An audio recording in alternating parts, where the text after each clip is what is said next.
Yo, what's up, everybody? Welcome back to another episode of the GRP. Back at it on a Thursday, ready to go. It's been a week, less than a week, but it's been almost a whole week already since the first UFC of the year. And here we go. Round two, getting ready for the second UFC numbered event of the year. We had 324 last weekend with man, how do I forget the Gaethje versus Pimblett? Already forgetting what the hell happened last week. Antoine, what's up? My day was all right, not too bad. How was yours? But yeah, I was. Oh no, why is my? Oh, there it is. Okay. Yeah. So it was. Yeah, it feels like a long week already, but at the same time, it was fast. I don't have any Super Bowl plans. I don't really care who's in the Super Bowl this year. So if something comes up, I'll do it. But I don't really have any plans at the moment. I thought I did. I don't even remember. I had something in my head. And then it was kind of one of those not sure what's going to happen type shit. So I don't really know at this moment. But I hadn't really thought about the Super Bowl much. So I'm hoping... yeah, if I do anything, if I don't, I don't. It's no big deal. But for me, the Super Bowl is not a big deal unless mine or one of my family's teams that they like are in it. Otherwise, it's just like, whatever. We'll see what happens. Especially when the Patriots are around it. Like, who the fuck wants to watch that? But, of course, the Super Bowl, it's always a thing. And most of the time, people want to see what happens regardless. So I guess... yeah, I mean, I'll watch it if I'm not doing anything else. Actually, if I'm home and not doing anything specific for Super Bowl, I will be right here at the same time, recapping whatever I'm supposed to recap that week. When is Super Bowl? Oh, it's gonna be a fight night, maybe? No, they're not gonna have shit on that weekend. I don't think that's the off weekend. It's gonna be rough. Who knows?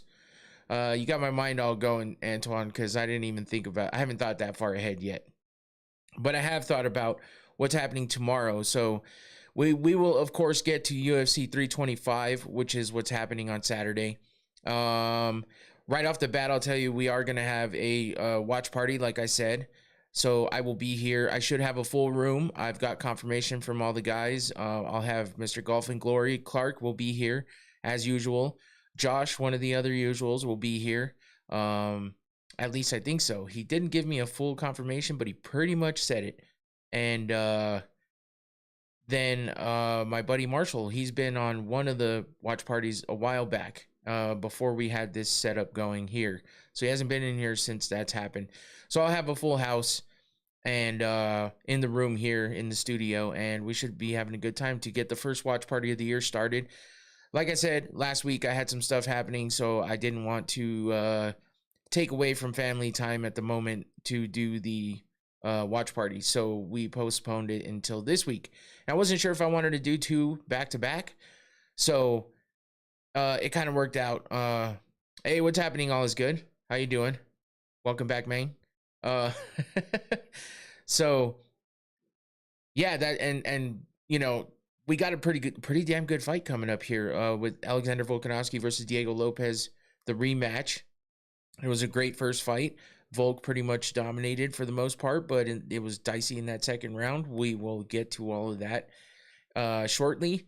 But we also have Dan Hooker versus BSD, Benoit Saint Denis, Rafael Fiziev versus Mauricio Hufi, Taito Ivasa versus Telson Teixeira, Quillen Selkild versus Jamie Malarkey. I mean, that's a hell of a lineup for the main card. The rest of the card isn't as good as last week's card, but last week's card didn't wind up being all that great. So maybe we'll get the reverse of that, and this will be a fantastic card. I mean, it's a great card, don't get me wrong, but I felt like the overall prelims and everything were pretty damn good on paper from the other card from last week. And then this week, it just seems like it's not as good at the bottom. We have some road to UFC fights, but those could be definitely very exciting. According to some of the stuff I've looked at with these guys, it's kind of like control versus chaos on a lot of the matchups. I will be straightforward and say I did not watch Road to the UFC. It's one of those extra things that it's one of those things that I just have never been able to watch. So yeah, it is what it is, and I haven't been able to really keep up with these guys. They come up out of nowhere, but we've gotten some good fighters out of that series. So we'll see what kind of action they bring us on Saturday. All is good said. Infinity and GRP, great podcast together. Enjoyed hearing the backstories. Solid work, bros. Oh, thanks. Appreciate that. All is good. Tyler Betts, what up? Welcome back. Thank you guys for joining in. Make sure you hit that like button while you're here, please, if you don't mind. That's always helpful. I'd appreciate that. And I appreciate you guys for coming back. And yeah, UFC 325, we got a couple other little things to talk about here. And yeah, that's what I was going to get to before I got into talking about this weekend's card is you got like a triple dose of me going on. Today we got this show. Tomorrow I will be going up to Phoenix with Infinity, and I got a 2-hour drive ahead of me, but that's okay because I'm going to hang out with the bro. We're going to be doing another live stream, but this time from his studio. We've done it here in mine a couple times because he's been here for a one-on-one podcast a while back, and then he's been here for a few watch parties. So finally, in person, we will be up in his hood. So it'll be good. It'll be good. So you guys be on the lookout for that. He's already scheduled the stream, so you've already got something there to look at. It gives you a little breakdown of what we're going to be doing. And yeah, the last one went pretty well with the reverse interview. And who knows, we might do some extra stuff, and I might have some other stuff coming up that we will feature here on the GRP channel. So it should be good. It should be fun. I'm excited. I'm ready to go. It's going to be a hectic ass day for me, but who knows? Maybe I will work my way into getting out of work a little early, but maybe not. Either way, I'm going to basically have to come home and turn around and drive. But it's all good.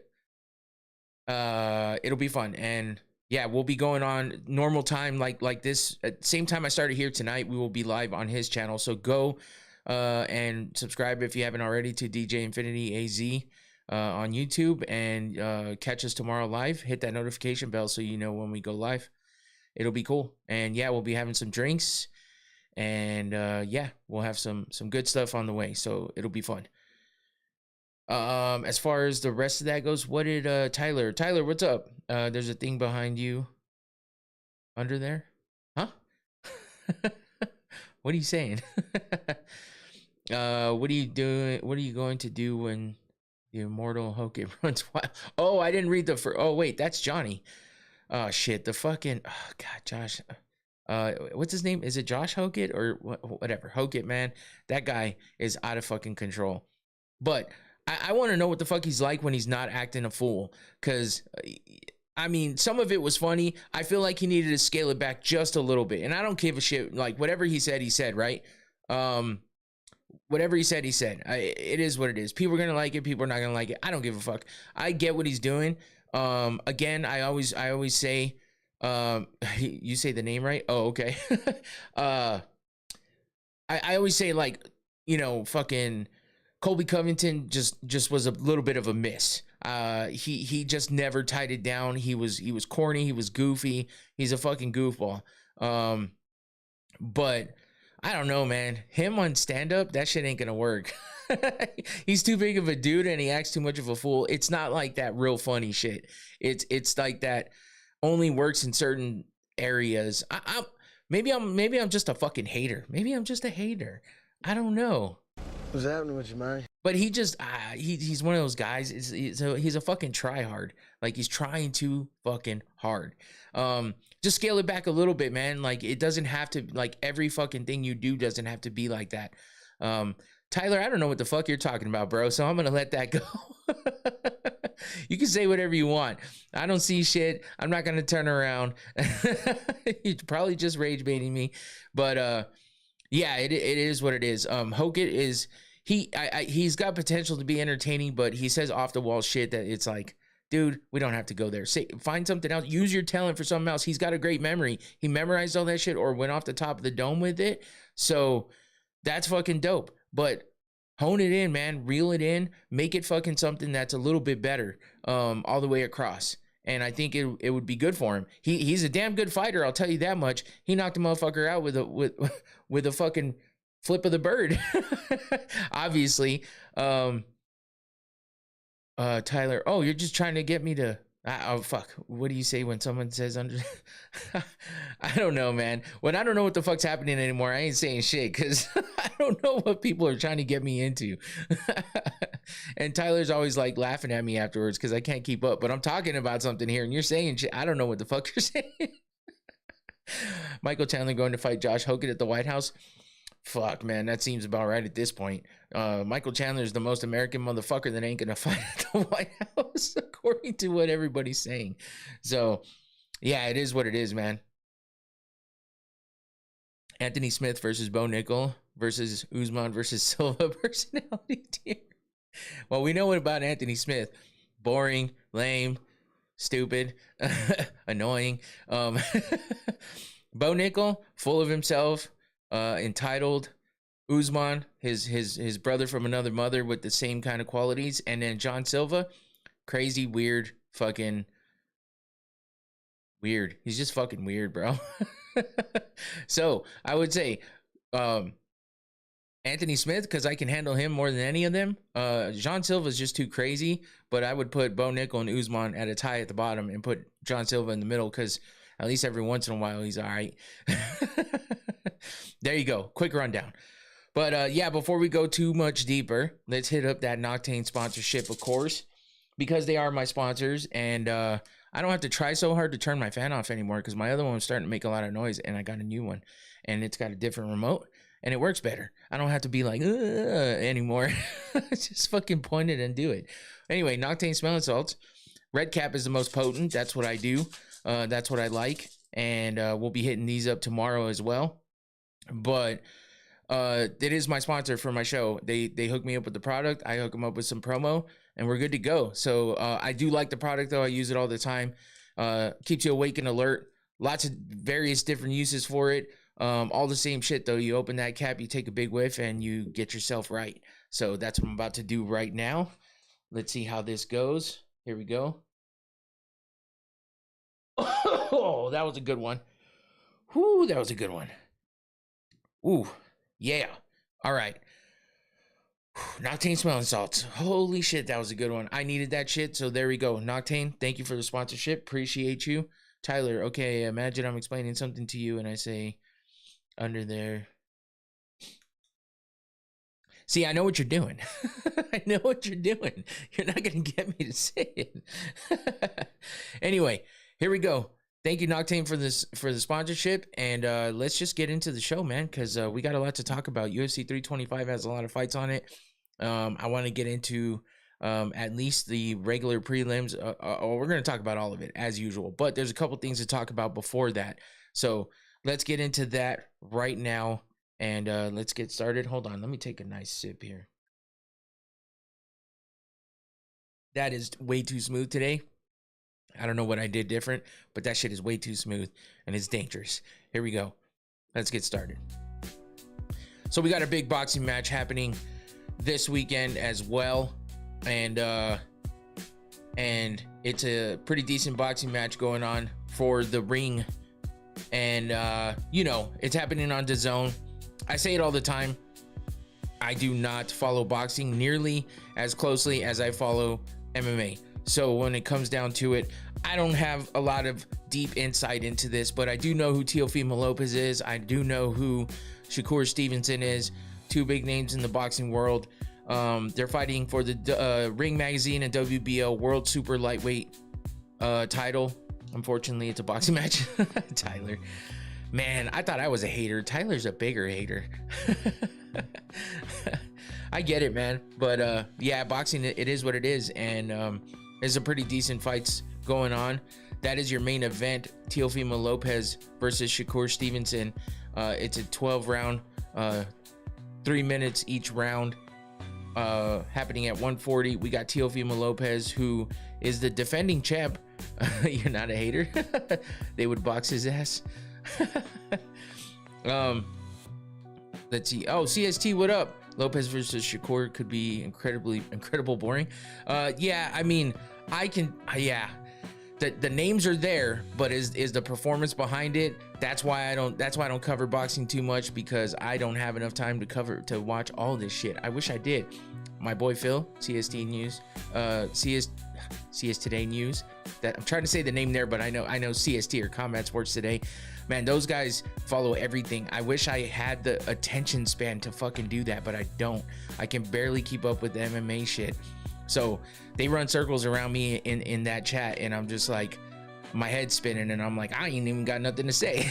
But it's fun. It's fun to listen in and see what's up. But my boys at Combat Sports Today are all cool as hell, and I love the banter, and I love being a part of the group. So appreciate that, you guys. And go follow Combat Sports Today for everything combat sports, because they will keep you updated, and they will school you on everything. So go check them out. But yeah, Lopez versus Stevenson. I mean, it could be boring, it could be great, who knows. We got Keyshawn Davis versus how the fuck you say that guy's name? Jaime Ortiz. Hell yeah. Yeah, Keyshawn Davis is an interesting dude. From what I've seen some of his interviews and stuff, and man, he's an interesting dude to listen to for sure. Haven't watched a lot of his fights, but you know, I still like to talk about anything that's going on in the combat sports world as far as things that might be noticeable. There's so many different combat sports out there, and so many different organizations. I wish I could cover them all. Like I said, Combat Sports Today covers everything, and they stay on top of it as good as you can. So I get a lot of my info from them as well. Don't get me wrong, I follow them because they're my homies, but at the same time, they give me a lot of information, man, and they keep you up to date. And it's if you can't keep up with all of it, that's a good way to keep up with all of it. You ain't gotta fucking follow everybody. You can just follow them, and they'll give you everything. But as far as boxing goes, you know, I'll watch some here and there, but I can't get down with it as much as I do MMA. Thoughts on Tyson Fury return to boxing? I was actually gonna mention that too, because that's one of the bigger names, obviously, but for like the 25, 26, 27th time Tyson Fury comes out of retirement. It is what it is, man. He's one of those guys, which in relation to what's going on with MMA right now, Alexander Volkanovski is one of those guys as well. They go a little nuts when they can't fight, bro. And that's one of the things. Tyson fighting a terrible heavyweight. Yeah, that's what I heard.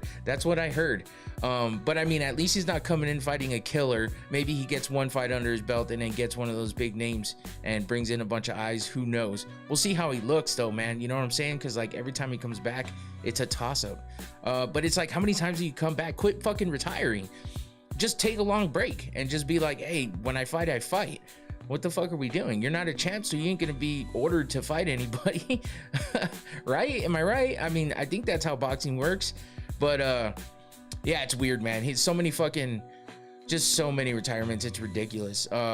Just don't say you're retired anymore. But who gives a shit? Anyway, what I was saying, you know, he goes nuts when he's not fighting, and it takes him a little while, but then he's there. And I think that's what they're leading up to, Johnny, is him boxing Anthony Joshua. But you know, with Joshua's things going on right now, you know, between being injured in that car accident, who knows what the extent of his injuries. I haven't seen really much from it, except, you know, his friend, you know, watching his friends die too. It's like, fuck, he's gonna be out for a while.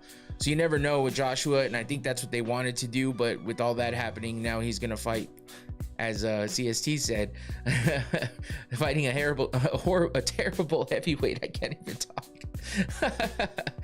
But yeah, it's you know, it is what it is. But he's coming back, and he needs to fight apparently. So that's what he's doing. So we'll see what happens with that, because maybe we get something crazy going on down the road. What do you need? Maybe he just boxes fucking Francis Ngannou. See what the fuck's going on with that again, You never know what's gonna happen with all this shit, because Francis Ngannou wasn't even included in the PFL rankings, the pound for pound rankings, much less in their heavyweight rankings. That he wasn't anywhere to be seen. So what's going on with that? Because he has at least one more fight with them, right? As far as I know, as far as I thought.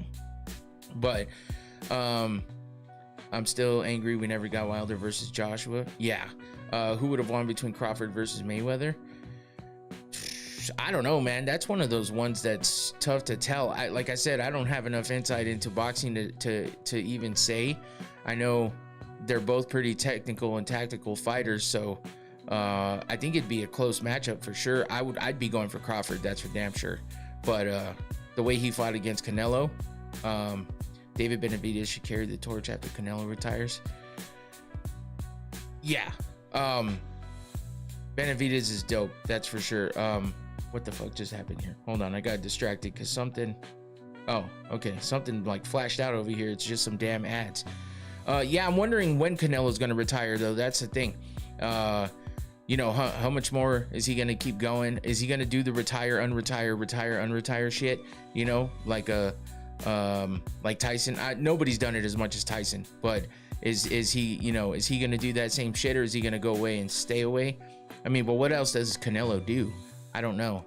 I don't really follow him that closely to know what else he does except for talk a lot of shit. Now he's his videos of him talking shit in English is fucking peak. That shit is dope. So you definitely gotta pay attention when you see Canelo somewhere on TikTok or X fucking talking shit. But yeah, so we got 3 world title fights on this card. This is happening Saturday as well. Carlos Adames versus Austin Williams for the middleweight title, the WBC middleweight title. And then you got Bruce Carrington versus Carlos Castro for the WBC World Featherweight title. You also have Jarrell Miller versus Kingsley Ibe and Zaid Al-Mayouf versus Kevin Castillo. Those are all your fights happening on the ring card, happening Saturday as well. So Canelo should get into influencer boxing against Jake Paul, KSI, Andrew Tate, etc. Well, he would absolutely annihilate KSI and Andrew Tate. We saw how fucking ass Andrew Tate is. I mean, all that shit talking about how good of a kickboxer he is. Can't fucking box for shit. So yeah, we know how that goes. KSI, he ain't real. Jake Paul's the only one that has any real decent fucking time in the ring. But we saw what happened with Joshua. I think Canelo would piece him up. He may not knock him out like Joshua did, but he would put in some work and have some fun with Jake Paul, I think. That's if he didn't wait too long for it to happen. You never know, right? You never know. But before we get to a little more boxing, because there is some other boxing happening this weekend as well, I wanted to touch on some dirty boxing. Another version of boxing happening tomorrow night, actually. This is DBX5 Dirty Boxing, which is a dope ass sport if you ask me. I love the dirty boxing. I love what they do with it. Just like everything else, you get some fights that aren't exactly the funnest fights or the most exciting fights, but it happens less and less because these guys and girls go after each other. As you can see, Jessica Rose Clark versus I forget her. Why do I keep forgetting her fucking first name? Paula Christina. No. Yeah, no. What the fuck? Why does this show? Oh, did I get it? I got it mixed up. I think they changed opponents. Wait, I just got this poster. What the fuck is happening here? What time is that? It is 8 p.m. Eastern, so 6. It'll be on YouTube. I'm confused though. Let me go see. Because the Tapology says one thing and the poster says another. And I looked this up earlier this week and I thought I was on top of it, but maybe not. Maybe Tapology is wrong. Clark versus Bittencourt. Oh, yeah. So that'll be on tomorrow. Yeah, that's right. Shit. At least we got that in the background, huh? But yeah, so this poster's correct. It's Tapology that's weird, which that happens sometimes. But yeah, for DBX, like I said, there's some exciting fight. You're always gonna get something exciting happening during DBX. And you also got Travis St. John versus Maurice Morris. Oh wait, is this right? Friday 1:30. See, I don't get it, man. This I feel like Tapology's fucked up with this one. So let me look here at the Silva versus Felipe. Willis versus Kelly is the other two on the poster. Cleveland versus Pauga. Zach Pauga fighting again. He's fun to watch. Kronig versus Zuniga. What do you think the best regional scene promotion? Yeah, I mean LFA is pretty good actually. You think everyone in those promotions would be UFC fighters if they could, like DBX and BKFC? I don't think any. I don't think all of them want to be. Like we got ex UFC guys, ex MMA guys that fight in both of these sports, in BKFC and in DBX. Like Zach Pauga was in the UFC before. Jessica Rose Clark, she was in the UFC before. We got St. John versus Morris, Mansilla versus, man, I don't even know how to say it. B Wen is fighting Killer B. She was dope. She's been pretty good in DBX so far. Versus Young. Rhodes versus Munoz. Jun Lee versus Carasso. And a couple others at the very bottom. So that's happening tomorrow. But I don't know. I like DBX. It's, you know, you get some big names in there. You know, Gable Stevenson fought in the last one. That was fun. We got to watch Brian Battle in the last one as well. Some fun fights going on in that one. So you always get fun, crazy fights happening in DBX. So it's fun to watch, and you get to watch it for free on YouTube. So I mean, it can't hurt, right? Definitely something to check out if you have nothing else going on a Friday. So there's that.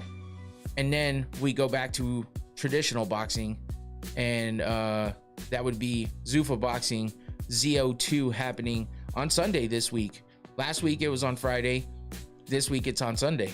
So we got Jose Valenzuela versus Diego Torres in a lightweight bout for the main event.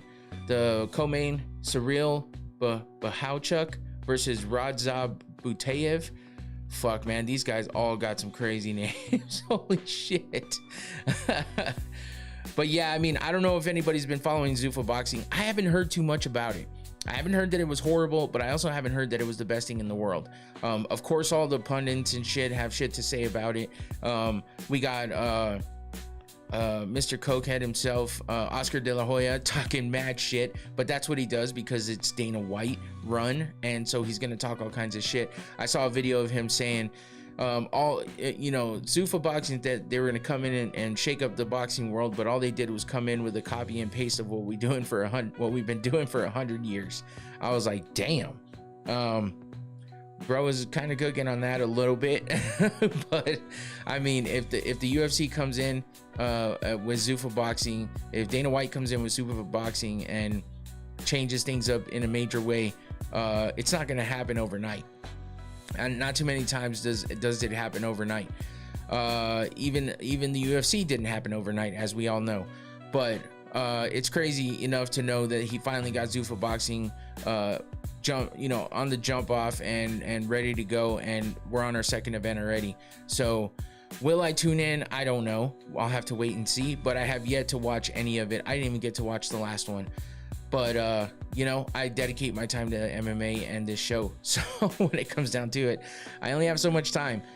So it is what it is. I wish I could follow more and even more closely, but I can't. But I like to mention them because they are all events happening this weekend. So it's a pretty fun, pretty busy weekend for combat sports this weekend. And with that being said, we go to the UFC because obviously that's what we talk about here the most, and I'm excited about this card. So let's check out UFC 325 happening on Saturday. But By the way, yeah, Antoine, I think LFA's had so many people coming out and being successful coming out of the LFA. And then there's other promotions as well. But worst title fight in history. You know what, though? The first fight was fun. That's all I got to say. The first fight was fun. I mean, Diego looked like he might get the upper hand on... like he might get the upper hand on Volk in that second round, knocking him down and shit. But then Volk came back and just smashed him, man, and put in work. This fight could be different. It's been a little bit of time, and you never know. You never know what Lopez can come in and do. I feel like it has a chance to be a decent fight. It may not be the best to everybody on paper, but neither was Justin Gaethje versus Paddy Pimblett, and that turned out to be a fucking hell of a fight. So whether or not it was deserved, whether or not it was the best fight in the world as a matchup, whether or not they should have been fighting for the interim belt or not, I don't care. It turned out to be a great fight, and this one has potential to be the same. I mean, none of these fighters are Justin Gaethje, and that makes a difference, and neither one of these guys are like Paddy Pimblett either. But Volk has his own set of skills, and so does Diego. And like I said, in the first fight, we watched Volk go, have to overcome some adversity, getting knocked down, getting touched up a little by Diego in that second round. So there's always the potential for this to be a back and forth war, and it might also mean Jean Silva impression. The only thing I know how to do an impression of with him is his barking. Arf, arf, arf. That's all he does. Other than that, I can't do anything else he does, because what the fuck is he doing half the time? Except for crying, maybe. I mean, maybe I should go grab my belt I have back there and just hug it and shit and start crying. I could do that too, but I mean, that's performative as fuck. Not making fun of him or nothing. It's just, I mean, it was just crazy, man. It was just way over the top. I don't know. It was a bit much, but props to him for being passionate, I guess. Anyway, but yeah, what I heard somebody mention this, and it fucking struck a chord in my head that was like, holy shit, I didn't even think about that. What if Volk fucking wins and defends his title here, and then he retires because he's in Australia? I mean, because I don't think he would do it if he lost, but it would be fucking it would be pretty fucking just dope if he was able to win and then retire on top in where he's from, in his country. Like, that shit made some sense when I heard somebody say that. I don't even remember what it was. It was on a podcast somewhere I was listening to, but or maybe it was a video somewhere. Either way, I heard that and I was just like, damn, I didn't even think about that. I don't think Volk is ready to go yet, but he's getting there. And after the losses and stuff and getting knocked out, he bounced back pretty quick, but it looked a little risky there for a minute. So who knows? He's got a lot of other stuff going on. He's in that Street Fighter movie where he actually has hair. He's got Cooking with Volk that's popping off. He's got a lot of other shit going on. So maybe he just keeps fighting because that's just what makes him feel a certain type of way that nothing else he's doing can. But I know he's just like Tyson Fury. He said, my mind isn't right. I'm not the same person when I'm not fighting, or have a fight coming up somewhere. So just that empty kind of void in his head, if he's not fighting anymore and knows that there's nothing on the horizon with a fight camp coming for a potential fight or anything like that. Sure, these guys can still keep training and still keep sparring and doing everything else that they do, but if they don't have that end goal of getting in the cage and fighting, it feels a little empty for them. And I understand that, because there's a lot of things in life that you may get used to doing, and you're not the same person when this poster makes me think both fighters are radioactive. Oh shit. You missed what, Tyler? The poster reminds me of chemotherapy. It isn't the best poster, but I will say, quality wise, every picture they've released has been actually really crisp and clean. But the creativeness of the poster is just not there for people that are professionals. It's kind of weird. I mean, they got the like stands and the lights and shit in the background, but the green, yeah, the green is a little, it's just weird. I don't know. That looks more like a thumbnail that would be for someone's YouTube channel. Like me, maybe. But I'm not a professional that gets paid to do this shit. I don't have all the tools they have. They got professional motherfuckers doing their promotions, and they come up with some weird ass fucking posters. They don't make them like they used to, man. That's for damn sure. And I know that a lot of these posters behind me aren't the greatest posters in the world either, but they had something to them. They told the story. So, oh, you missed a Jean Silva impression? Yeah, all I did was bark. It wasn't anything special. Who are you picking between Natalia and Valentina? But they're yours. What's that, the posters? Oh yeah, if that's what you're saying.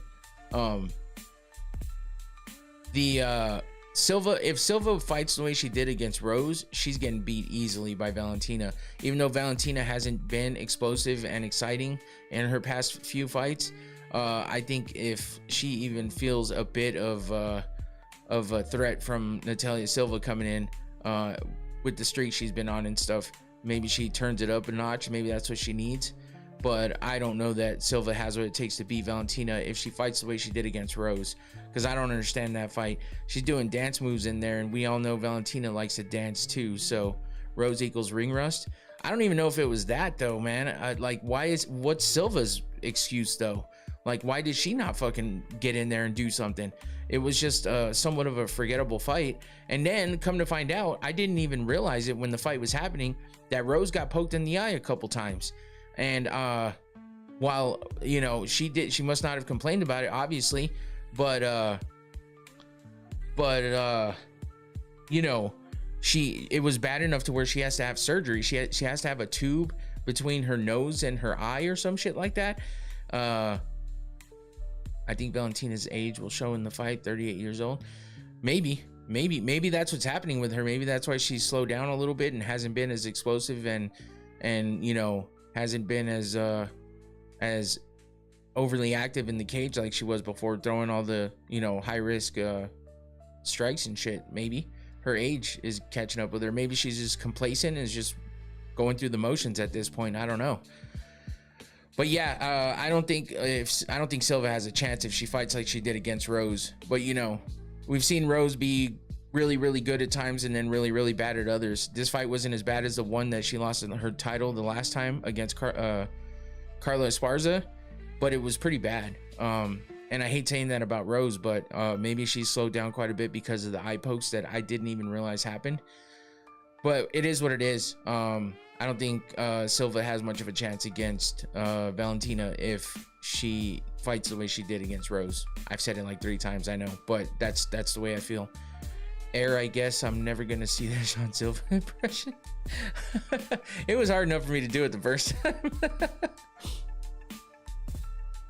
time. Plus I was talking about something. So yeah, where was I going? Oh, anyway, yeah, I mean, I feel like this main event has somewhat of you know, some excitement going to it. I feel like this card can potentially turn out better than the last card did, even though, I mean, everyone says on paper this card is better than UFC 324, but I feel like in the overall perspective of from bottom to top, the last one Tyler.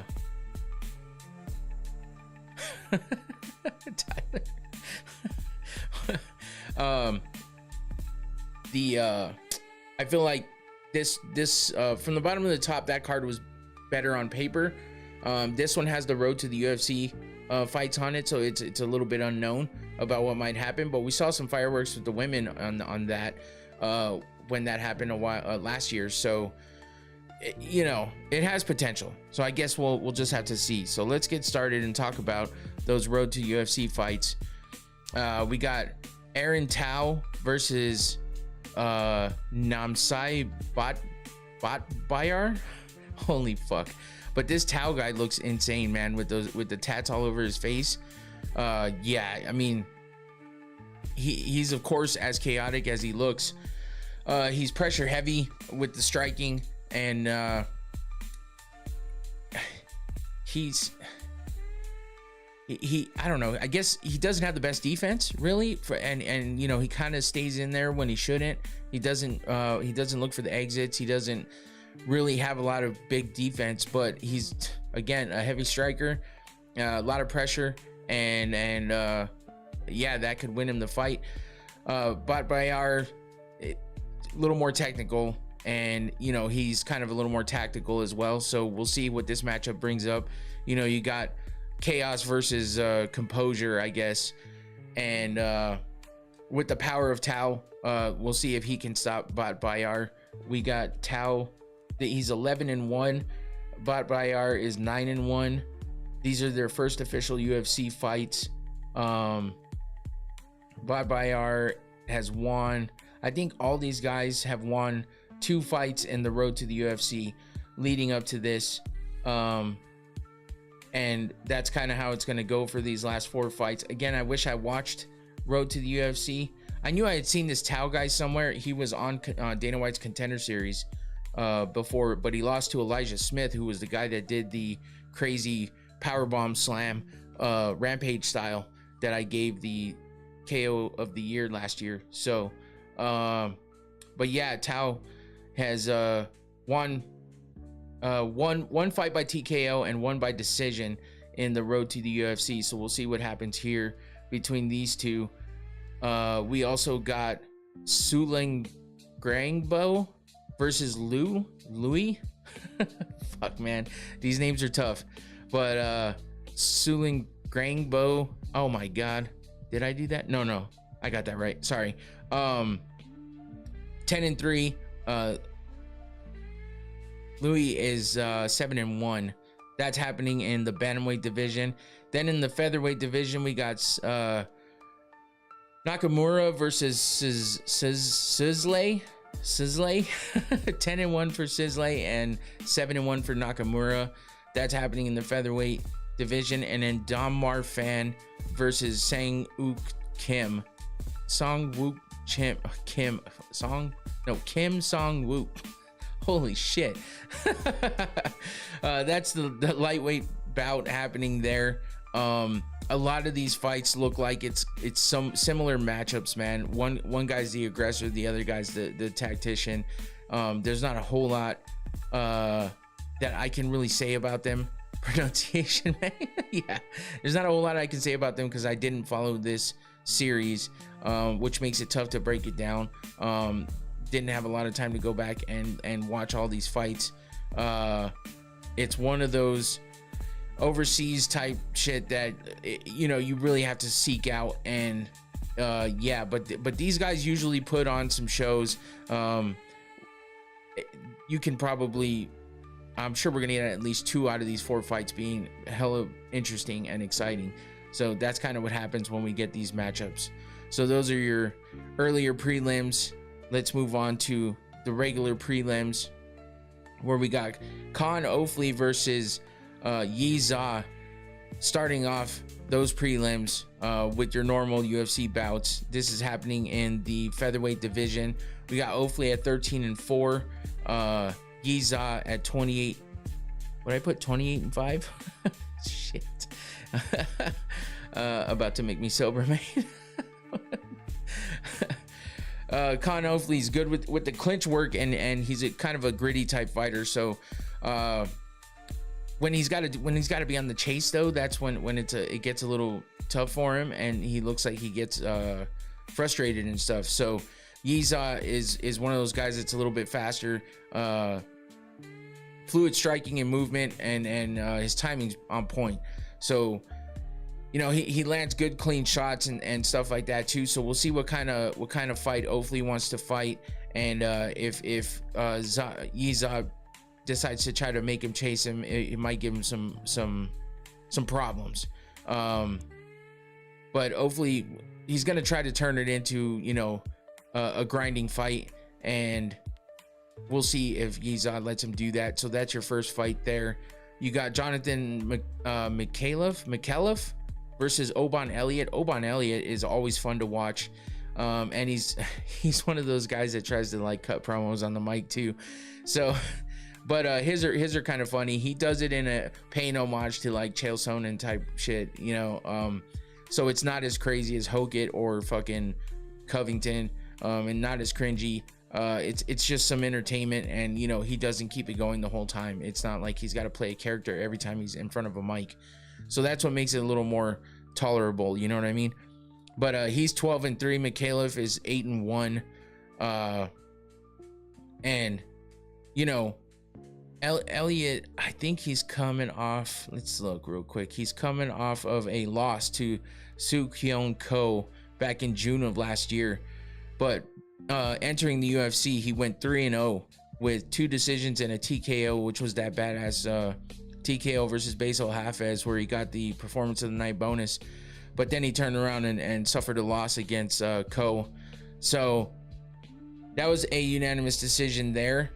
And yeah, he's trying to turn it around and get back in that win column, maybe put together a few more wins like he had before he got that suffered that first loss in the UFC. Mikhailov is he's kind of a scrappy little dude, definitely tough guy, but he gets reckless at times, so that could cause some problems for him, especially against someone like Oban Elliott, who's a little more controlled and technical. But Kevin Jousset was his last fight, where he won by unanimous decision back in February of last year, so it's going on almost a full year since he fought. He beat Mohamed Ado by submission triangle choke in the Contender Series to make his way into the UFC. So I feel like this should be a pretty interesting fight for sure. Who are your top 5 talkers in the UFC today? Today? No one really talks like that today.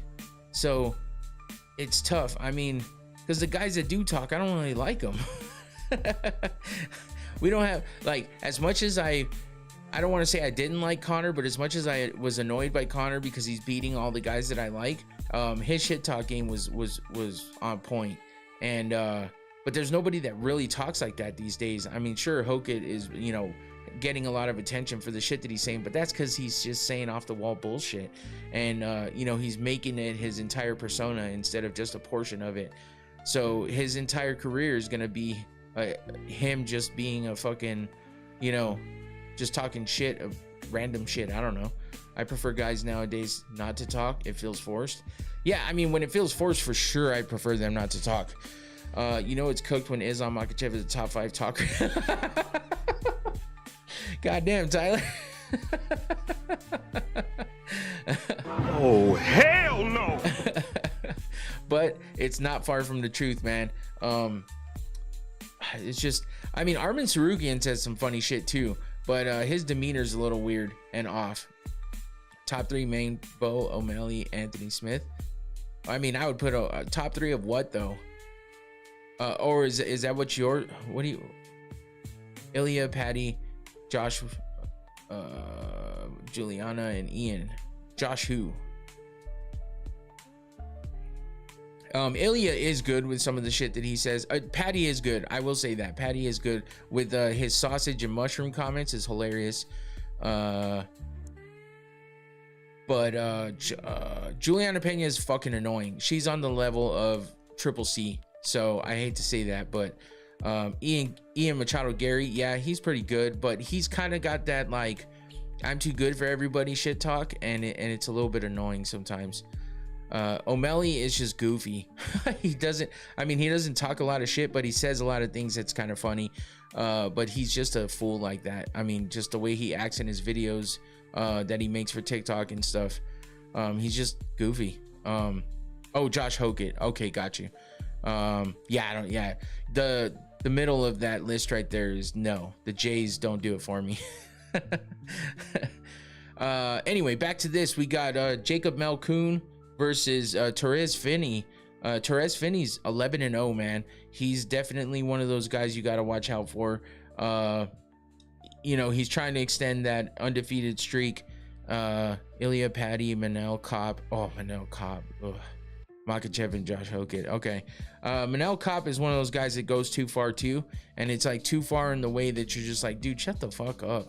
you know, because it also doesn't come out correctly either. And I get it that maybe English isn't his first language, but sometimes that shit is funny just because of that, and sometimes it's just annoying because of that.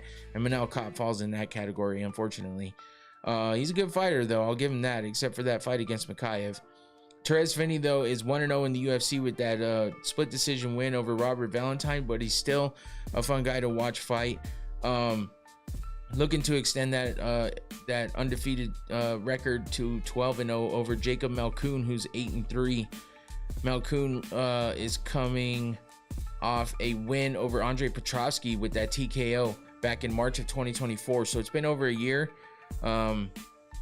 since he fought, and his last fight was a win with a 39 seconds into the second round. He gets a TKO over Andre Petroski, which, if I remember right, was a pretty fun KO.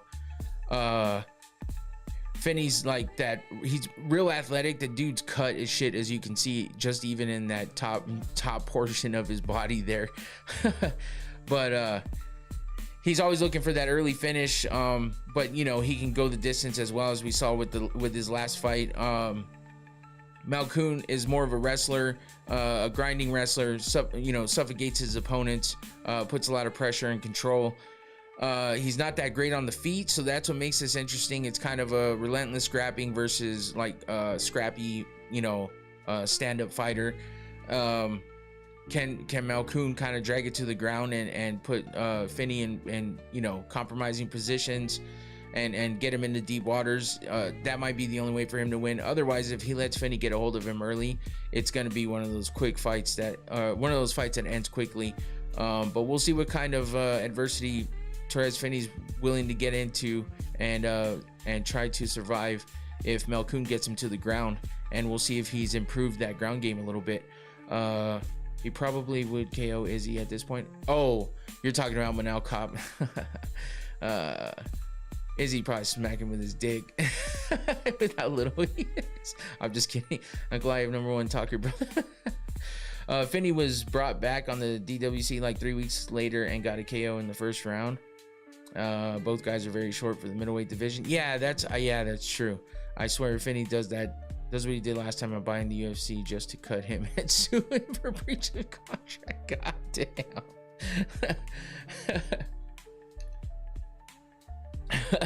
Holy shit. Would I ever visit Australia? I mean, maybe. There's a lot of shit that can kill you in Australia without even trying. You just turn around and feel a little prick on your leg, and then all of a sudden you're dead. It's like, what the fuck? And that's a goddamn long plane ride, and I'm not big on plane rides, especially for longer than an hour, which is why I go to Vegas a lot, and that's about it. But I mean, I don't know. I wouldn't count it out. I would say it'd be interesting to go. Malkoun is actually UFC card experience. Oh yeah, he definitely does. He's 4-3 in the UFC. Not the best record in the world, but he definitely has more fights than Finney. But Therese Finney he's got a lot of talent, but I don't know. I mean, Malkoun has fought Cody Brundage. He lost to him, but he fought him.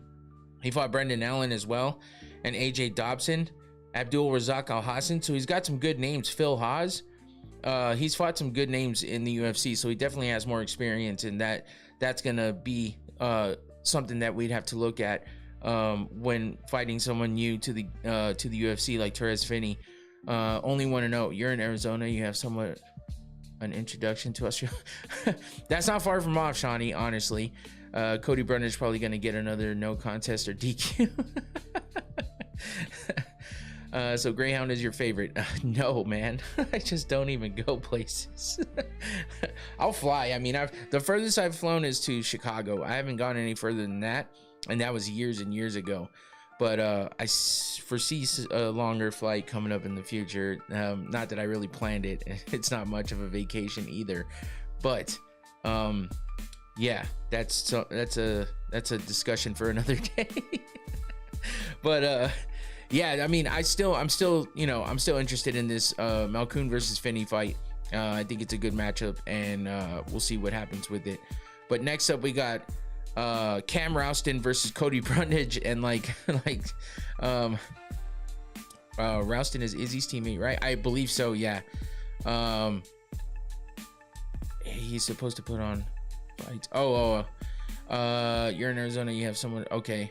What else did I miss? Did you know there's a secret airport under there? Here we go again. Anyway, Rouston versus Brundage. Yeah, we'll see what kind of fight Brundage puts up this time.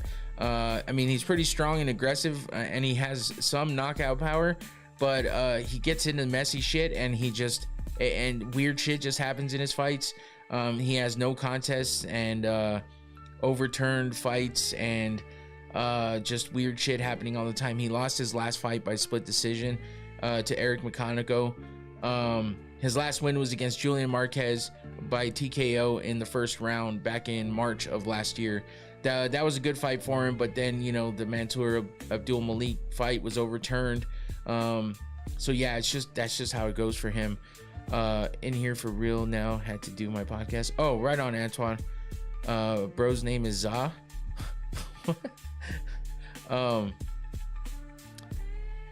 Cam is on a great win streak. Oh, that's exactly what I was going to look at. I mean, he's 1-0 in the UFC, but yeah, he hasn't lost since 2024 on the Contender Series against Therese Finney, actually. But then he went, let's see, he went to a couple of different organizations, and then he found himself back in the Contender Series where he beat Brandon Holmes by TKO in the first round, and then he came out in the UFC for his first official UFC fight and beat Andre Petroski in the first round as well by TKO. So he's gonna be looking to finish Brundage early, that's for sure. You know, he fights, he strikes with a lot of volume, but you know, I don't know that he can really handle the pressure, and you know, he gets a lot of first round finishes. So can he handle some pressure? Can he handle some adversity? That's kind of something that we've yet to see coming from him in the UFC. He's only had one fight though, but Brundage, you know what we're getting at with him. So we'll see if he brings that power out and maybe fights a little more technical than he has in the past. But Cam Rouston's gonna try to make it a quick and easy night for himself. So you never know. I get scared sometimes of these guys because they were fighting an experienced guy. Yeah, but I think banish Finney. Damn, Tyler. One on the Dana White's Contender Series, one legit. Yeah.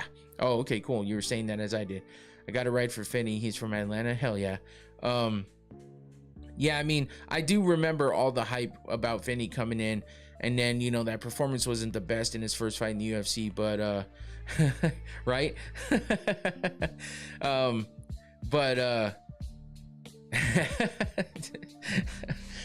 But yeah, I mean, it is what it is. I think he has potential for sure. So that's what I'm waiting to see, especially when up against somebody who's not just a stand-up striker like he is. But we'll see what happens. And same with Rouston versus Brundage. I feel like this has potential to be a quick fight. Either way, I mean, maybe Brundage comes in and does it too, but because we know he can. It's just, will he? We'll see what happens with this fight. And then next, the last prelim fight, Junior Tafa versus Billy Allen Kana. Man, I mean, what can we see? The Tafa bros, there's a lot of, you know, there was a lot of hype around them, but you know, the Tafa bros have been in trouble lately between either losing fights or fucking dropping out of fights. Both of them getting injured or having to drop out of a fight for one reason or another. So let's see if Junior Tafa makes it this time. Rouston is big though. He's 6'3". Oh, I do remember that, actually. I think that's what makes him, you know, more of a overpowering type fighter. But Tafa is, we'll see if he makes it, but we'll see what kind of fight he comes out also, because you know, it's one of those things. He's either winning or losing, or he doesn't even make it, which sounds pretty normal run-of-the-mill shit, but it's just like, why is it like that? They never put anything together. But I mean, I feel like this has potential. Like Shawnee said, someone's getting KO'd. There's definitely that potential with these two fighting. I missed the boxing portion. How do you feel about the first Zuffa? I didn't get to watch it really, and I heard mixed thoughts on it. I'm gonna try to sit down and actually watch the event this weekend, maybe, or at least rewatch the first one. Maybe I'll have more on it after I check it out, but I didn't hear too much about it, so I don't know. Elancana, but no bet, way too wide of a line in Elancana. Could be close. And you have Tio or Shakur. I don't really have a dog in the fight, honestly. I really like this main card. Not crazy names, but great matchups. Yeah, I think so too, Shawnee. Tyler Betts says Shakur by decision. That's what CST was saying earlier as well. That it has potential to be a boring ass fight too. But from what I've seen from both, I think Shakur has a good chance of winning. I don't really have a favorite, honestly. Who wins between Taffa brothers versus Lil Nog and Big Nog in their primes? 100% the Nogueira brothers for sure. Chipper Jones main, hell yeah, that's my favorite number is 10, and that's because of Chipper Jones. That's always been my number in baseball as long as I could control it. And that's like my fucking number I use for everything. So it's my favorite number if you want to say that. But yeah, 10's always been my number. But yeah, Taffa, wild exchanges, heavy punches. That's what we get out of Taffa. And can he hold up if someone catches him is the question. Can he put the pressure on and hit those power punches before Elancana gets to him? I don't know, because Elancana's a raw type of fighter. Throws a lot of punches and has athleticism behind it as well. So he doesn't really play it safe. He just kind of gets out there and gets at it, and that's what's going to make this a fun fight, I think, leading us into the main card. So Andrew Jones made the Hall of Fame. Yeah, man, I was happy about that shit. Andrew Jones was one of the best too. I can name off so many fucking Braves players that I was just like, damn, these guys are dope. Taffa might be the worst fighter in the UFC. I mean, you're not the first person to say that, Tyler. The Taffa bros have a lot of potential, and a lot of people, talk them up and are excited about them, but they just don't pull through all the time, man, and it sucks.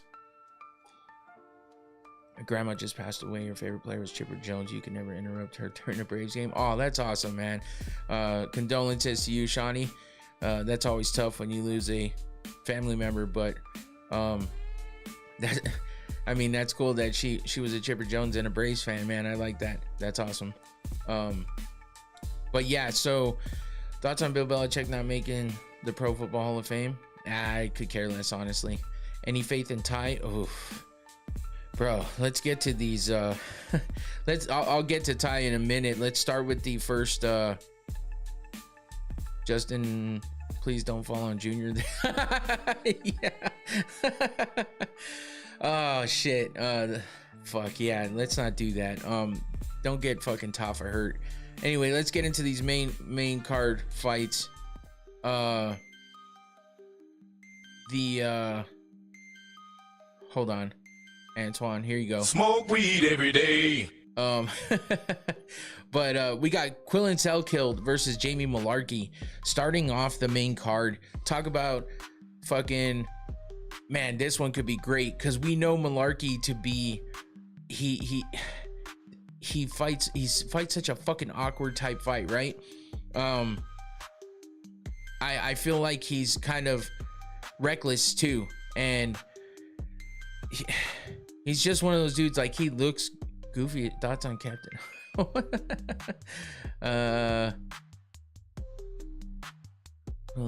Selkilk, future champ. Yeah, I think so. I think so as well. Mullarkey's one of those guys. He has a bunch of UFC fights, right? I mean, he's 6-6, which says a lot. 10-5 or 10-6 by KO, TKO, 3-0 by sub. He's never been subbed. Selkilk has a few subs under his belt, but he's been subbed himself once and never been stopped on the feet. But he's got those four KO wins, 3 of those being in the UFC. Quillen KO, Volk decision, good parlay. Yeah, that sounds pretty damn good there, Tyler. That might be the way to go.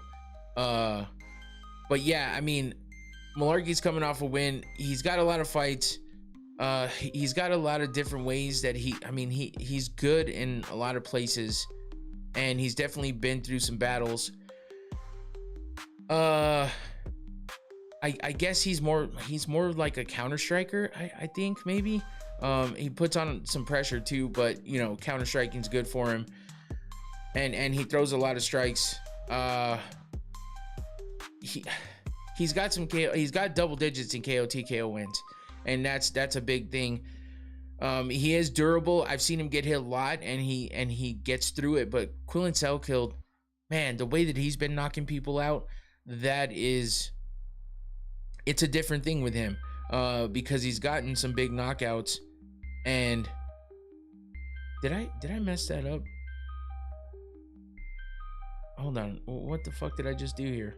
My bad. Hold on. I just clicked on the wrong thing and I was like, whoa, I was way off. No, Selkill is 3-0 and he's got 1 decision and 2 TKO wins. So yeah, that's what I was wondering. So 2 out of his 4 KO TKO wins have come in the UFC, because he does have 1 decision against Ash Moose, which he got that first TKO win over Jubilee in his first fight of his first official UFC fight. So he came in, he did that. We're thinking we're gonna get another quick. That was a first round 19-second KO. We're thinking we're gonna get that again, but he winds up beating Ash Moose by unanimous decision, and then he comes back and beats Nasrat Haqparast with that fucking crazy ass head kick that sounded like a baseball bat hitting Haqparast in the face. So how do you feel about setup fights like this? What do you mean by setup? What do you mean by that? There shouldn't be layups in the Ultimate Fighting Championship. I don't think this is a layup, bro. That's what I'm getting at. Jamie Malarkey has the experience in the cage, like Shawnee said before, about having a lot of experience in that cage, having enough fights under his belt. He's seen it all. He's won and lost the same amount of times, and with the type of fighter that Malarkey is and the fact that he's durable, that makes it's going to make it difficult. Quillen Selkill could come in here the way Malcolm Wellmaker went in against Ethan Ewing, and when he throws that big strike that lands and Malarkey just barely turns his head, Selkill's gonna have that look like Wellmaker had, like, wait, what the fuck just happened, and then not know what to do. So I don't know that this is really a setup fight or a layup, to be honest with you. Now, if you look at it on paper and you've only seen kind of what Quillen Selkill has done recently, and you don't think too deeply about it, yeah, it looks like that. And it does look like Selkill should come out here and just murder Malarkey in the first round. But I don't think that's going to be the way it goes. And if it does go that way, it's not going to be with the first shot kill. You know what I mean? I think it's going to be a pretty back and forth, or at least it's going to cause Selkill to work a little harder to get that. I could be 100% wrong, though. That's the way MMA goes. So you never know. But that's just kind of how I feel about it. How do you think Chael organizes his thoughts? I don't think he does. That motherfucker says some off the wall shit, and you just never know. It's kind of like trying to decipher Tyler Fish's comments in the chat. It's like, what is he talking shit right now, or is he just fucking rage baiting me, or is he trying to just bait me into something else? You never know. But but yeah, I think if Selkill wins, it's going to be early TKO. I mean, he's got submission skills too. He can mix up the weapons, but we've seen a lot of the big KOs. How do I feel about layup fights? I don't know that there's ever purposely layup fights, but there could be. If it seems like a layup fight, a lot of times it doesn't turn out that way, and then you're just kind of disappointed. So I think it sucks regardless. No disrespect to other organizations, but there are no layups in the UFC. Yeah, that's kind of what I'm getting at. Like, I can't say that 100% fact, but I feel like anybody in the UFC, look at what happened to Patchy Mix. We just heard about Patchy. Did you guys hear about that? I should have said something about that earlier, but Patchy Mix is out of the UFC, and apparently he's been gone since 6 weeks after he lost his last fight. He loses 2 in a row with some, that first fight being absolutely atrocious. And then that second fight, losing by split decision where, yeah, sure, maybe it could have gone the other way, but he didn't look very good at all. So, 2 underwhelming fights after all of the shit that he talked about being the best guy in his weight class across the board. He talked a lot of shit. And it kind of sounded like he didn't give a shit really that he was out of the UFC. He's already got a fight lined up with Ryzen. So the problem is with these, I mean, look at these guys that came in from Bellator. You got Pitbull, who came in and looked like shit in his first fight. Patchy Mix came in and looked like shit in his first fight. At least Pitbull came back and won. It wasn't the best fight ever, or the Pitbull that we know and have seen in the past, but he still won. You got Aaron Pico came in and got knocked the fuck out. Like, knocked the fuck out. You got knocked the fuck out, man! So yeah, if you come in and disappoint like that after all the shit that you were talking and you know, looking horrible, it sucks. But you're not going to get a whole lot of chances. Unlike Tai Tuivasa, who is a fan favorite, brings eyes to the screens and puts butts in the seats, especially in Australia. He lost 5 in a row. We'll get to him in a minute, but he's lost 5 in a row and he's still in there because people like him. Patchy Mix just, I feel bad for the guy, but he got shit on all over the place and he didn't make it any better. So Chandler fought for the belt. That's crazy looking back on it. Oh yeah, Michael slept hooker in the first round. The Pico push, I never understood. Anyone that has watched him knows that he had skills but didn't have the flow to put it all together. Yeah, I mean, he wasn't that overly impressive. He had some good KOs, but yeah, he never put a lot together to I mean, I kind of agree, because you know, he was just he was a prospect that everybody was high on, and it just didn't work out that way.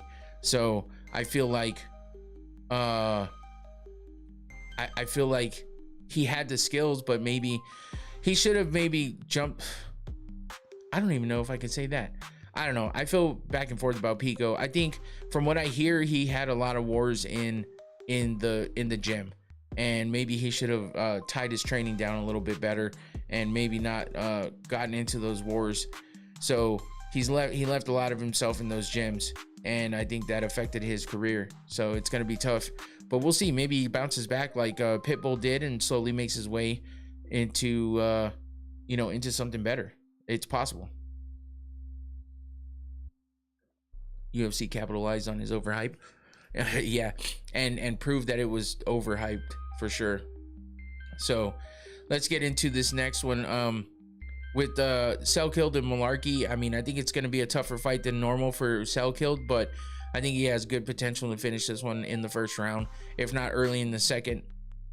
Probably with a knockout, because I don't see him taking it to the ground unless he's having trouble with Malarkey on the feet, which I don't know that he will. I think he'll find a way in and be able to land some good punches or kicks on Malarkey. And even though Malarkey's durable, I don't think he's going to be able to be too durable with the amount of power that Selkilled has. So I'm picking Selkilled on that one, at least for now. So let's move on to Tai Tuivasa versus, oh shit, I pushed the wrong button. Tai Tuivasa versus Telson Teixeira. Tuivasa, like I said, on a 5 fucking fight losing streak, which is insane considering what we know about the UFC, and that is you put 3 in a row. You lose 3 in a row and you're in, you know, potentially going to get cut. Most of the time, depending on your name, you do get cut. Or like Patchy Mix, who gets cut after 2. Pitbull would have been so good in the UFC because of how he fights. He came over way too late. The UFC would have loved him. Yeah, they were, you know, everybody wanted Pitbull in the UFC. But you know, Bellator was just, he felt like was the right place for him, I guess. A shoey should be agreed upon after touching gloves for Tuivasa versus Teixeira before the fight starts, including the ref participating. He looked pretty heavy at the fan Q&A. Yeah, I mean, that's Tai for you, though. You never know which Tai you're going to get, whether he's going to be... He's just like the Black Beast, except he's not as, you know, he hasn't had as many good wins as Derek Lewis has had. But he's the same way. You never know which Tai is going to come out there and fight. You never know what kind of shape he's going to come in, because he's a heavyweight. Is he going to be at that heavyweight limit, or is he going to be looking a little more slim and a little more toned? But that, you know, we've seen that with the Black Beast as well, and you know, Derek Lewis will still lose a fight, so it's weird. Chandler versus Masvidal at 170. That could be good. yeah, the break, I think the break was needed for him, especially after all these losses. He's 13-3 by KO TKO, 0-3 by sub, 1-2 by decision. So really the only way he fucking wins is by KO TKO. So that's the kind of fight he's going to be looking for. And you got Tellison Teixeira, who got knocked the fuck out by Derek Lewis, by the way. But you know, he's usually pretty good. He was undefeated before that loss to Derek Lewis. He's 1-1 in the UFC. His first fight was pretty impressive finish to make his way into the UFC, where he beat Justin Tafa. But it was a Tafa, bro. So, you know, he got a performance of the night bonus. It was a 35-second first round finish. But again, it was a Tafa brother. So he fought Derek Lewis next, and Derek Lewis got the best of him. We got fooled by Ty from the Derek Lewis fight. Yeah. I do love Ty's personality as well. He's entertaining as shit. He's a fan favorite for the shoey and everything else. The way he talks, the way he carries himself. But in the cage, you know, it's just hard hitting, striking, with a lot of power. But he's a brawler, and you know, if somebody catches him before he catches them, it's over for him. You know, he can survive a little bit, but Tellison Teixeira hits pretty fucking hard. So I feel like it's gonna be tough for Ty if he gets hit. Like, I mean, he always gets hit, but Teixeira has you know, pretty damn good striking. He has a lot of volume and accuracy. And you know, with the amount of significant strikes that he puts out there and is accurate with them, it might be over for Ty before he can try to get a good flow going. And you know, but the thing with Ty is he's got that crazy one punch knockout. 32 is young in the heavyweight division, but I don't know how many fucking losses the UFC is gonna put up with. How many losses in a row? I know they gave El Kukui like 9 or 7 or some shit like that, but I don't know. We'll see what happens with Ty, especially if he loses this one. Then he's over the double amount of normal time that they cut somebody. So I don't know, because Tellison Teixeira is fucking huge. He's tall as shit, and he's got long arms, and you know, Ty's not that tall. So I think Teixeira is like 6'7". Yep, 6'7". He's got an 83-inch reach, and Ty is like 6'1", maybe 6'2", with a 75-inch reach. So but Teixeira just looks so much longer. So I don't know if Ty will be able to close the distance. Tellison broke Tafa's nose with that elbow. Yeah, that's right, and it was over right then and there. But yeah, so can Ty close the distance? That is the question. But it's going to be tough against Teixeira because he's got those kicks too. I know Ty likes to throw kicks as well, but he's not very accurate with them, and it leaves him susceptible to takedowns, or leaves him off balance a lot, where he might just go down, and then if Teixeira jumps on him, you know, it gives him the opportunity. But we can't put too much past Ty, because of course in his fight against Rosenstruck, he looked pretty good, and also we saw what he did with Derek Lewis, which was his last win.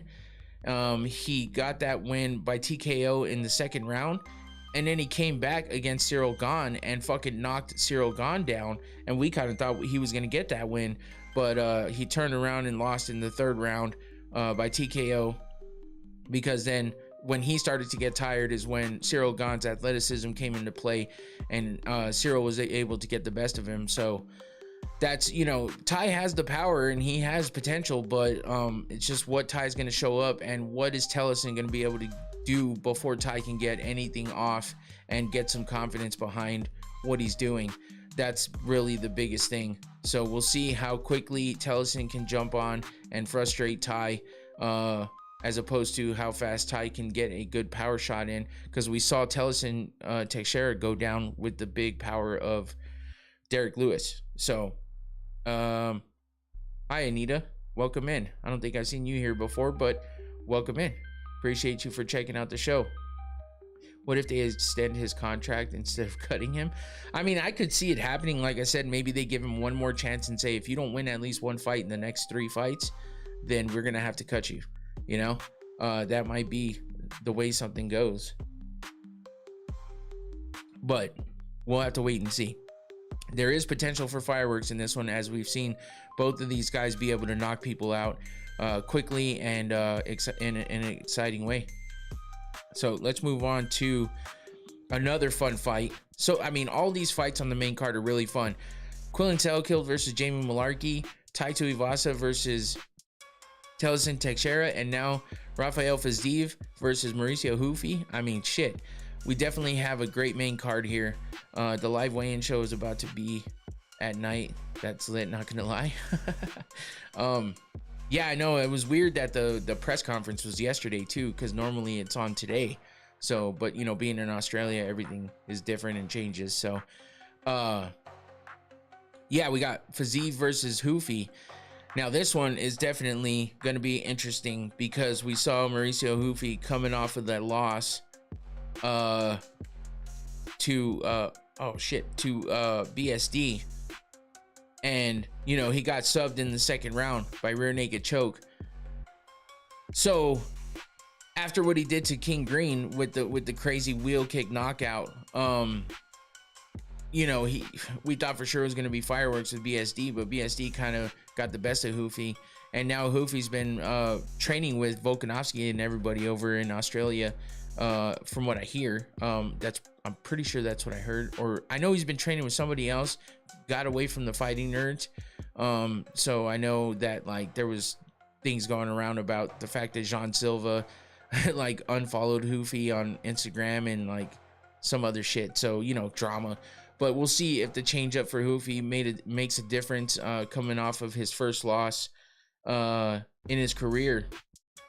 He was 3-0 in the UFC before he came up against Benoit Saint-Denis and got TKO'd. And, oh, I'm sorry, his second loss of his career. First loss in UFC. So, where does it say? Oh, he lost in some other organization. Okay, I was like, where's the other loss? But anyway, he's 1-0 by decision, 0-1 by submission, and 11-1 by KO TKO. So we know it's usually a standing battle when it comes to him. Who do you think is a more technical striker? I think Fiziev would probably be more of a technical striker. I mean, I don't think either one of them's the most technical, but I think Fiziev's more technical than Hufi. I mean, he blends a lot of stuff up together, but he's got precision with all of it. He switches stances a lot, and he's effective with, you know, mixing things up like head body and leg kicks and stuff. So he's good with counters as well, and you know, he's just an overall good striker. I think he's got good movement and timing, and you know, his experience in there is going to be something that, you know, can help him overcome Hufi. For old time's sake, classic GRP, Usman getting a title shot off of one win, right? But that's not confirmed yet, right? So I mean, I wasn't ready for that one, honestly. I don't have a lot to say other than what I've already said about him, that I feel like he's entitled. I don't know that, I mean, he is one of the better welterweights, you know, but it's one of those things where, is he that guy anymore? I know he hasn't really lost that many fights, but you know, we've seen him look bad, but we've seen him still look good after looking that bad. Doing the belt sign to the camera at the fight's cage side. Yeah, I know, and they've been talking about that. It's an interesting fight. The guy that beat Hufi is now fighting Hooker, who I think will walk through Hooker in the pre-main. I gotta go with Fiziev. I think he's still a phenomenal fighter, just older. Yeah. I think he's a great fighter too. It's just, you know, after he got head kick KO'd and then lost again, everyone was, you know, of course, downing on him or whatever. And then his problems with his knees doesn't make people very confident in Usman. But and he is older too, so they just want to give Islam an easy dub with big credentials.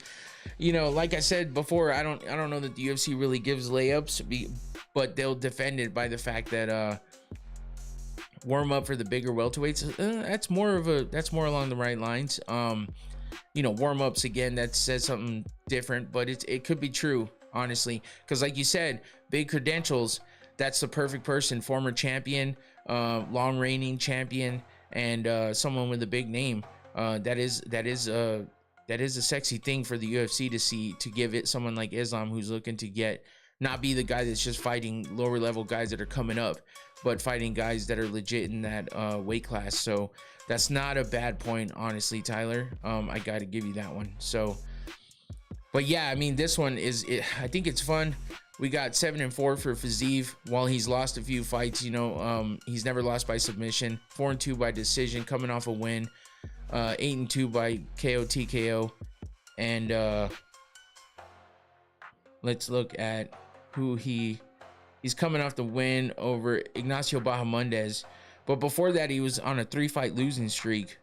He lost to Mateusz Gamrot because of that leg injury, but he had 2 fight of the nights with Justin Gaethje, with only that Gamrot fight in between. So he's lost 3 in a row before his last fight, where he beat Bahamondes by decision. So I mean, he's definitely got potential. He's got the experience in there. I think Rafael just knows how to win fights, and Hoofy is still somewhat raw.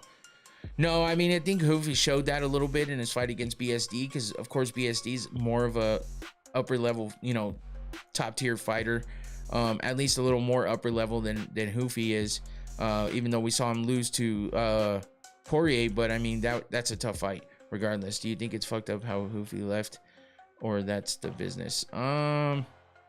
It felt like those guys had a little more than just a training partner type of person, type of relationship, you know what I mean? Like more like they were just friends, or felt like brothers or whatever with all of them. But sometimes when the group gets big like that, someone always falls off, or there's always some kind of drama or tension, and it turns into them breaking up as far as a group goes. So he's the only one so far that's left, so maybe he just felt like the outcast or something and decided to take off since he got his first loss and it seemed like everyone was losing.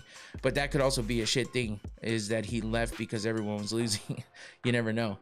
Definitely felt like they were a family. I never see him training his grappling. Maybe he doesn't.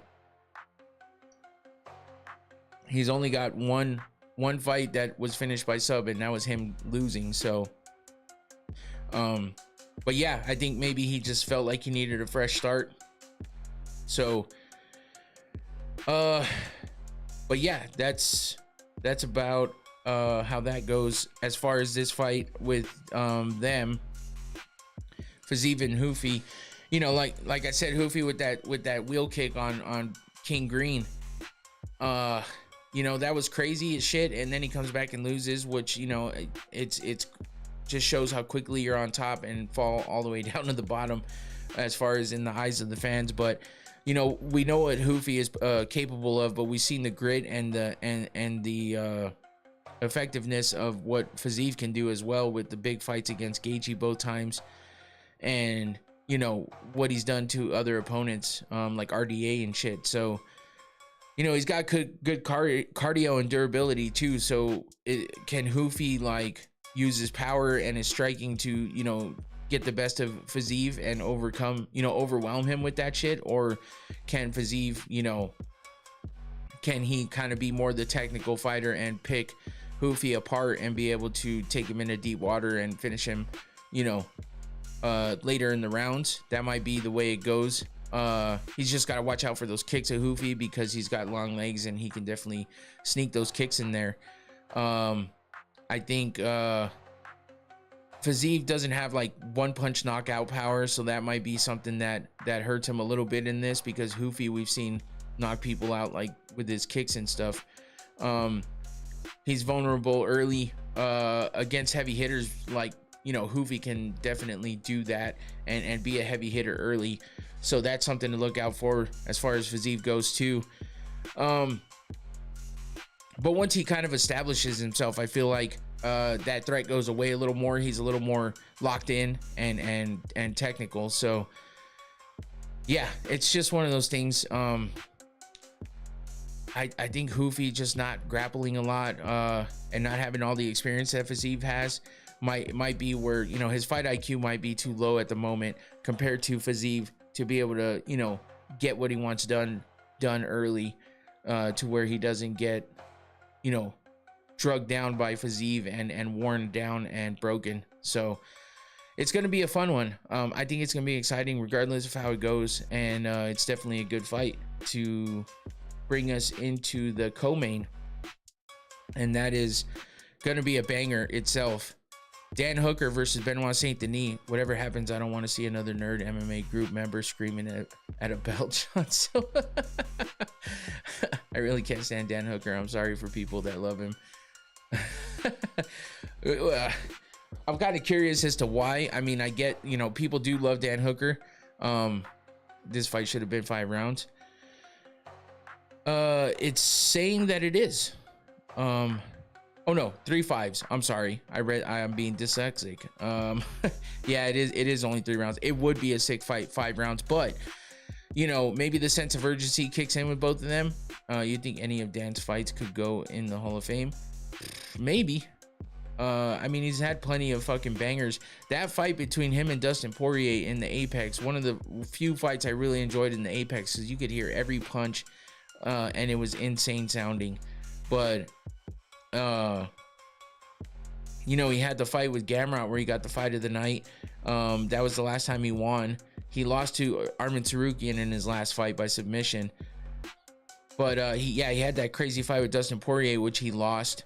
But it was a fight of the night. And right before that, he had another fight of the night with Paul Felder where he won by split decision. But that Dustin Poirier fight was insane, man. I just it's so crazy to listen to the sounds that was happening in the Apex at that point. And he also had that crazy TKO against James Vick after James Vick was you know, talking shit like usual. And he got a performance of the night bonus for that one as well. But yeah, he's got a lot of losses on his record. 11-3 by KO TKO, 7-4 by sub, and 6-6 by decision. He is coming off that loss to who the fuck did I just say he lost to? Man, how did I forget that fast? Oh, Arman Tsarukyan by submission. And he said that Arman broke his nose when he headbutted him at the weigh-ins, but he just didn't say anything because of the fact that obviously it would have put the fight at risk. So, but Benoit Saint Denis, you know, had that loss to Dustin Poirier, but has come back and won 3 in a row since then, with 2 submissions over Kyle Prepelic and Mauricio Hufi. He got a performance of the night bonus against Hufi, and then a TKO win against Beneil Dariush 16 seconds into the first round. Got a performance of the night bonus for that one as well. So he's on a 3-fight win streak, 2 out of those 3 having performance of the night bonuses, and then two of them being sub wins and 1 being TKO. He's got 11 wins by sub, more wins by sub than KO TKO. He's never been submitted himself, and he's 0-1 by decision. So what type of small talk would you make with Jean Silva? None, because the motherfucker doesn't speak English. I think Hufi snapped his glasses on the way out. Oh shit. I didn't see that. But yeah, man, I don't even know. With this one, I just think it's gonna be either a barn burner early and it's gonna end early, or it's gonna be an all-out war. But if BSD is smart, and if Dan Hooker starts to get the best of him, he gets those takedowns and works his submissions in, because that is what he's good at. And we've seen him get the best of someone that's a kind of a, you know, a stand-up guy like Hufi. I mean, like Dan Hooker with what he did to Hufi. And Beneil Dariush just looked old and slow against BSD in that last fight. So, but maybe Dan Hooker has some shit catching up to him now, and we'll see if BSD can catch him early or drag him down and maybe throw in a submission. I love his relationship with his daughter because I only have 1 kid, which is a girl, so I relate to that. But yeah, he's definitely a warrior. If you ever met Dan in person, he seems taller because he's got some long arms and legs. Who do you think has more power in their boxing combinations? Between these two, I would say probably Dan Hooker, because if he catches you flush, and he puts in a combo, he's definitely gonna drop you. And we've seen BSD get dropped too, but we've also seen Dan Hooker get dropped. But he's definitely durable, and he's one of that's just got that crazy strength and durability. So yeah, Hooker versus Gamrot was crazy. And that's what I mean. It's like, you know, you see him sitting on that stool just saying, I love this shit, as he's fucking bleeding and out of breath and just in a war. So that's what makes it hard to say that, you know, BSD will be able to get the best of him like he did against Dariush. But he could definitely, you know, take it to the ground and get the best of him down there. So this should be an interesting one, and I'm looking forward to this fight for sure. And that brings us to the main event. Volkanovski versus Lopez, part 2, the rematch. Like I said in the first fight, Volkanovski, you know, basically dominated after the second round. But that second round was a treacherous one for him, as he got knocked down by Lopez, and Lopez pounced and, you know, got some good strikes in on him, was able to catch him a few times. But, you know, Volkanovski is a warrior, and he was able to fight through it all and get the best of Lopez after the fact. Hooker forgets how good his body kicks are and get into straight up boxing fight, which ends up in him getting taken down. Good point. He definitely is good with those kicks to the body or to the legs. You saw how Dan said he knows he'll never be champion. Yeah, I mean, that's tough. That's a tough thing, but hey, that could make him a more exciting fighter to go out there and put on really exciting fights and be a fan favorite and collect a lot of bonuses, especially now that they're up doubled. Now bring out the gold. So yeah, I mean, after that first fight, I mean, a lot of people are not liking this matchup very well, but it is what it is, you know. Like I said, that first fight wasn't boring to say, you know, at all. So it still could be a great matchup, regardless of what anybody thinks, and it's what we got. As long as that check clears in my bank account with the bonus, it's all good. Yeah. So but you know, Volk is older now. I mean, he suffered a few big losses, even though he's looked good in his last fight, or I should say his last fight, because wasn't his last fight against Lopez? He hasn't fought since then, right? Double check. Yeah, and that was April of last year.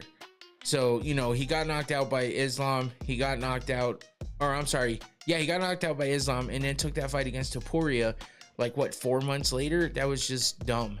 That was dumb, and I think that hurt him a lot. And I feel like if he's lost anything in his career since or because of that, it's a tragedy, because he could have just put it off a little bit longer. But he came back against Diego and looked damn good, even though he did get dropped, and that might be more of what we see. As long as he can bounce back, it's okay. But the more he gets dropped, the weaker that chin's gonna get. So we'll see how much longer he has in this game.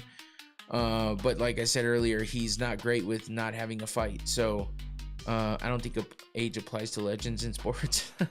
I'm not betting this fight straight up. This is a different fight now. Gonna do other props on this fight.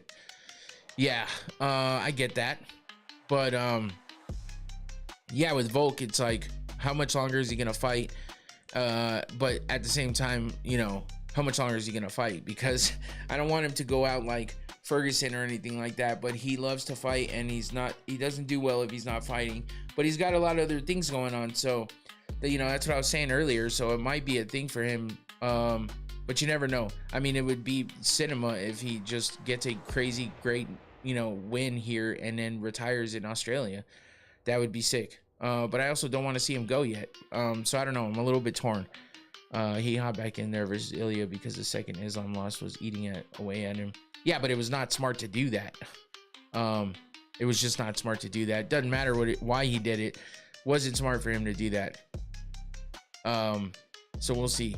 But yeah, 14-3 in the UFC, 13-3 by KO.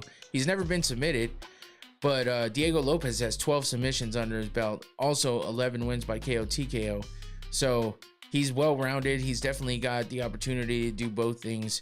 But with Volk, you know, he's gonna try his best to get out there and do what he's done to some legends in the past, as well as what he did to Diego in his last fight. You know, coming off a win, you're gonna be extremely confident coming into fight the same guy again. But now that guy's seen a little bit of what you can do, and he's been able to, you know, fight through and get through an entire fight without getting knocked out or submitted. So he had to have learned from that. If he's good at what he does, he's had to have learned from that. So now he has a little more research done on Volk, firsthand research, and that might mean he could come with something different unless Volk does the same. So Diego Lopez has the chance to redeem himself here after that big win over Jean Silva, which nobody thought was going to be the way that went. But, you know, and he also has the confidence of the fact that he's knocked down Volk before. So is this the time that he gets, you know, gets him back and is able to win that gold? Then we'll probably see the trilogy fight, because I highly doubt Volk is going to let that one go, especially if something like Antoine said that, you know, that it was eating away at him after that Ilya loss. So it's going to do the same if he loses the belt to Diego, especially knowing that he beat him before.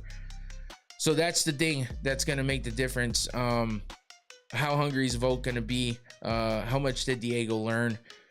And what are they going to be able to implement in this fight? And is it going to go another 5 rounds and be as tough of a fight as that first time?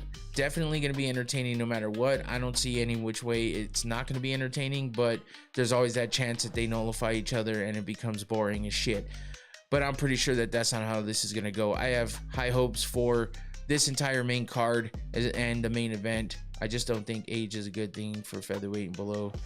There are certain aspects that you lose with regards to speed. 37 in heavyweight, you good. Of course, there are exceptions. Yeah, I mean, good. I mean, all good points for sure. It's a tough one, but I don't know that Volk is there yet. But I think if he gets knocked out again, it should be pretty close to wrapping it up, because it's going to be tough, especially with him getting knocked down in every fight recently and stuff like that. Yeah, it's tough. So let's take a look at the fight wheel, make some predictions, and then we'll get out of here. Let's look at what happened for last week. Jean Silva did not win, as we know. I'm sorry, I'm thinking of against Diego. Jean Silva did win against Arnold Allen, so that one was correct. Sean O'Malley got the win over Song Yadong, that was correct. Natalia Silva beat Rose Namajunas, so that one was wrong. Justin Gaethje did beat Patty Pimblett, so that was correct. And Derek Lewis lost, unfortunately, so that one was incorrect. And so the fight wheel went 3-2 for UFC 324. Let's take a look at what the fight wheel has for UFC 325. Let me get this going over here. Let me clear out these picks so we can make the new ones and wrap it up. I think Alex is still hard to hit at the moment. Yeah. All right, so here we go. Fight wheel predictions for UFC 325. Our first prediction from the fight wheel will be Mauricio Hufi to beat. Is it gonna stop? Yes. Mauricio Hufi to beat Rafael Fiziev. That's a tough one, man. I'm not sure that that's gonna be how that works, but there is potential as usual. But that's gonna be a tough one for Hufi to win. Thank you, all is good. Appreciate you for being here. Let me get rid of Fiziev's name and go with our second fight wheel prediction. Totally random, because I suck at picking and I suck at betting, so we do this random and see how it does. We got Quillen Selkilde beating Jamie Malarkey. Oh no, it went to Malarkey. Holy shit. I don't know that that one's correct, but if it is, that's going to be a hell of a fight. That'll be crazy, but I highly doubt Malarkey's going to win that fight. Did I spell that right? Hopefully I did. Malarkey. There we go.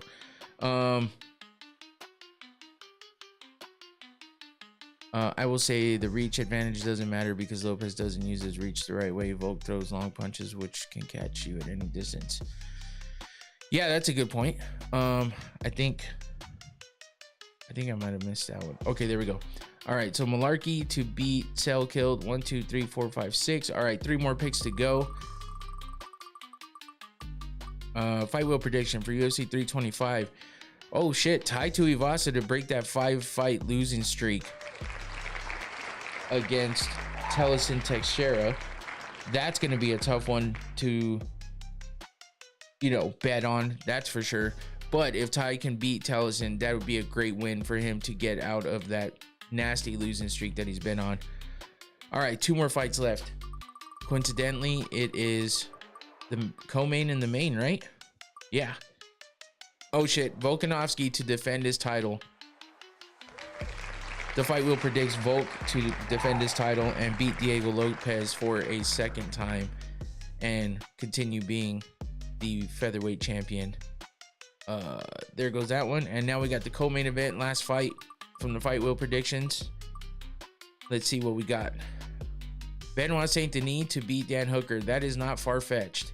So the only fight I really don't know about with these predictions is that Tai Tuivasa fight. I think the Hoofy and